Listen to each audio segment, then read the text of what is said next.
Plane land करने वाला है, आप अपनी सीट बेल्ट चेक करते हो, फोन फ्लाइट मोड में डालते हो और विंडो से बाहर देखकर सोचते हो बस 5 मिनट में जमीन पर होंगे, सब कुछ परफेक्ट लग रहा है। पर आपको ये नहीं पता कि कॉकपिट के दरवाजे के पीछे आपके पायलट को अभी अभी रियलाइज हुआ है कि जिसे वो रनवे समझ रहे हैं वहाँ पहले से 4 प्लेन खड़े हैं और आप उन्हीं से टकराने जा रहे हो। अपनी स्क्रीन से नजर मत हटाना, ये वो हादसे हैं जो होते होते रह गए। ये वो कहानियां हैं जहां जिंदगी और मौत के बीच बस कुछ सेकंड्स का फासला था। किसी पायलट का एक फैसला और हजारों लोगों की सांसें। अगर वो फैसला गलत होता तो ये क्लिप्स नियर मिस की नहीं, मैसेकर की होती। टेक्नोलॉजी इतनी एडवांस है, पायलट इतने एक्सपीरियंस्ड हैं, फिर ऐसी जानलेवा गलतियां क्यों होती हैं? इस वीडियो में हम एविएशन हिस्ट्री की कुछ सबसे खतरनाक नियर मिस घटनाओं की केस फाइल्स खोलेंगे।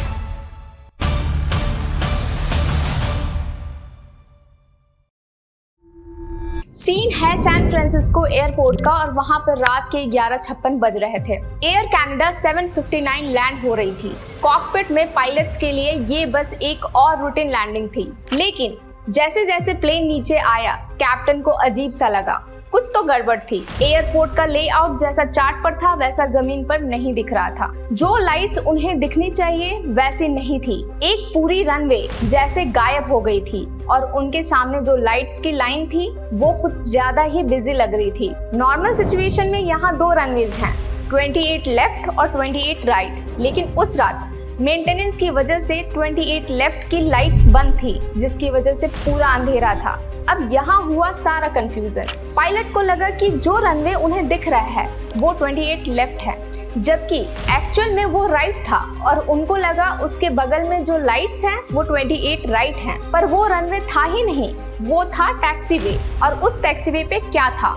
4 बड़े बड़े प्लेन्स टेक ऑफ के लिए लाइन में लगे हुए। यूनाइटेड फिलीपींस एयरलाइंस, कुल मिलाकर इन चारों प्लेन्स में 1000 से ज्यादा लोग बैठे थे। सोचो अगर ये टक्कर हो जाती तो ये एविएशन हिस्ट्री का सबसे बड़ा हादसा बन सकता था। अब ये रियल ऑडियो सुनो। Lights on the runway there. Runway, can you confirm the clear land? Air 759, confirm clear to land, runway 28 right. There is no one on 28 right but you. Okay, Canada 759. How's this guy going? He's on the taxiway. Air Canada, go around. Let me go around, Canada 759. Canada 759, looks like you were lined up for Charlie there. Notice किया वो runway बोल रहा है, उसे दूसरे planes की lights runway समझ आ रही थी और टावर ने जवाब देने में 5 सेकेंड लगा दिए। 5 सेकेंड्स जिसमें 1000 लोगों की जान जा सकती थी। एयर कनाडा का प्लेन बस कुछ ही फीट ऊपर से उन चारों प्लेन्स के ऊपर से निकल गया। तो गलती क्या हुई? पहली, पायलट्स ने रनवे बंद होने का नोटिस मिस कर दिया। दूसरी, उन्होंने ILS यानी ऑटोमेटिक लैंडिंग सिस्टम यूज नहीं किया। और तीसरी, फटीग। अब आते हैं अगले इंसिडेंट पर। ये बात है न्यूयॉर्क के JFK एयरपोर्ट की। इमेजिन करिए जनवरी की सर्दी है और काफी भीड़ थी। अमेरिकन एयरलाइंस फ्लाइट 106 लंदन के लिए रवाना हो रही थी। इंस्ट्रक्शन सिंपल था, टैक्सीवे ब्रावो से निकलकर रनवे 4L से टेक ऑफ करना था। पर असली कंफ्यूजन यहीं से शुरू हुआ। कंट्रोलर ने बोला, पायलट ने रिपीट किया। Pan American 106 Heavy, Tango Alpha for taxi. 6 Heavy, Tango Alpha, 4 left, taxi left, Bravo, Oscar Kilo. Bravo 32 American 106. यहाँ एक चीज नोटिस की आपने, पायलट ने रनवे 4L रिपीट ही नहीं किया। छोटी सी गलती, पर आगे जाकर यही भयानक साबित हुई। Delta 1943, wind 35018, gust 24, runway 4 left, clear for takeoff. Clear for takeoff, runway 4 left, Delta 1943. उसी टाइम डेल्टा 1943 को टेक ऑफ के लिए क्लियरेंस मिल गया, उसी रनवे 4L से। अब देखो क्या हुआ। American 106 Heavy, cross runway 31 left at Kilo. Bravo 106 Heavy. American 106 Heavy, American 106 Heavy, hold position. American 106 Heavy, hold position. Delta 1943, cancel takeoff clearance. Delta 1943, cancel takeoff clearance. Rejecting. Alright, and Delta 1943. American airlines को runway cross करने के लिए right मुड़ना था, लेकिन वो गलती से सीधे चले गए और उस रनवे पे आ गए जहां से डेल्टा का प्लेन फुल स्पीड में आ रहा था। कोलिजन से सिर्फ कुछ मीटर्स पहले दोनों प्लेन्स रुके। पता चला अमेरिकन एयरलाइंस के पायलट्स काफी डिस्ट्रैक्टेड थे, उनका रनवे लास्ट मिनट चेंज हुआ था। वर्कलोड ज्यादा था और कॉकपिट में 3 पायलट होने के बाद भी किसी को एहसास नहीं हुआ कि वो गलत रास्ते पे हैं। ये कहानी और भी स्कैरी है। सुबह के 6:40 ऑस्टिन एयरपोर्ट में फॉग इतना घना था कि टावर में बैठे कंट्रोलर को रनवे पे खड़े प्लेन तक नहीं दिखाई दे रहे थे। Zero visibility. एक फेडेक्स का कार्गो प्लेन लैंड करने आ रहा था और उसी टाइम एक साउथ वेस्ट का प्लेन टेक ऑफ के लिए आ रहा था। अब देखो, कंट्रोलर का प्लान सिंपल था। वो चाहता था कि साउथ वेस्ट जल्दी से टेक ऑफ कर ले, इससे पहले कि फेडेक्स लैंड करे। नॉर्मली ये आसान है, पर फॉग में सब बदल जाता है। साउथ वेस्ट का प्लेन टेक ऑफ के लिए रनवे पे आगे बढ़ ही रहा था कि फेडेक्स के पायलट फॉग से बाहर निकल चुके थे। सिर्फ 150 फीट की ऊंचाई पे उन्होंने देखा कि साउथ वेस्ट का प्लेन ठीक उनके सामने रनवे पर था। यानी साउथ वेस्ट टेक ऑफ रोको, हम ऊपर जा रहे हैं। पर साउथ वेस्ट ने मना कर दिया। क्यों? क्योंकि वो V1 स्पीड क्रॉस कर चुका था, यानी इतनी स्पीड जिसके बाद टेक ऑफ रोकना प्लेन क्रैश कर सकता था। फेडेक्स के प्लेन ने साउथ वेस्ट के प्लेन के बस 100 फीट ऊपर से फ्लाई किया।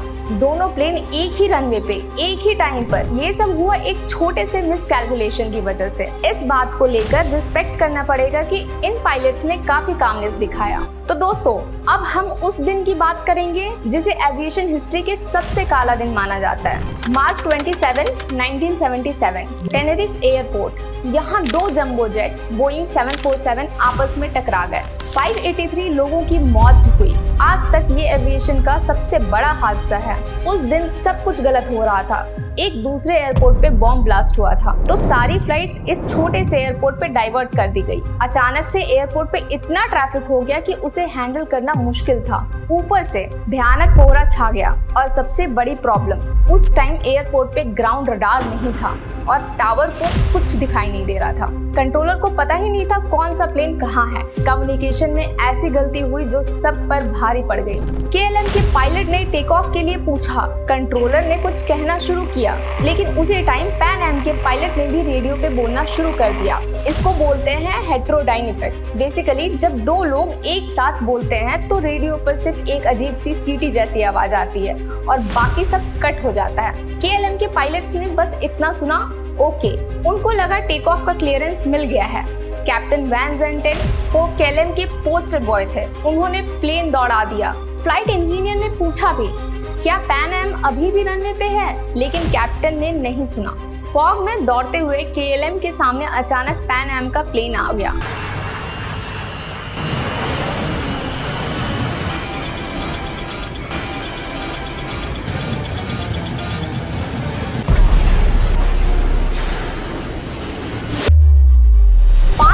लोग की जान चली गई। ये एक ऐसी ट्रेजेडी थी जिसने पूरी एविएशन इंडस्ट्री को हिलाकर रख दिया था। इसके बाद ही स्टैंडर्ड फ्रेजोलॉजी यानी सब पायलट्स एक ही जैसी भाषा यूज करेंगे। ग्राउंड रडार और क्रू रिसोर्सेज मैनेजमेंट जैसे बड़े बड़े चेंजेस लाए गए। तो दोस्तों, इन सारी कहानियों से एक चीज साफ हो जाती है, एविएशन सेफ्टी कोई एक चीज नहीं है। ये हजारों छोटी छोटी डिटेल्स का परफेक्ट कॉम्बिनेशन है।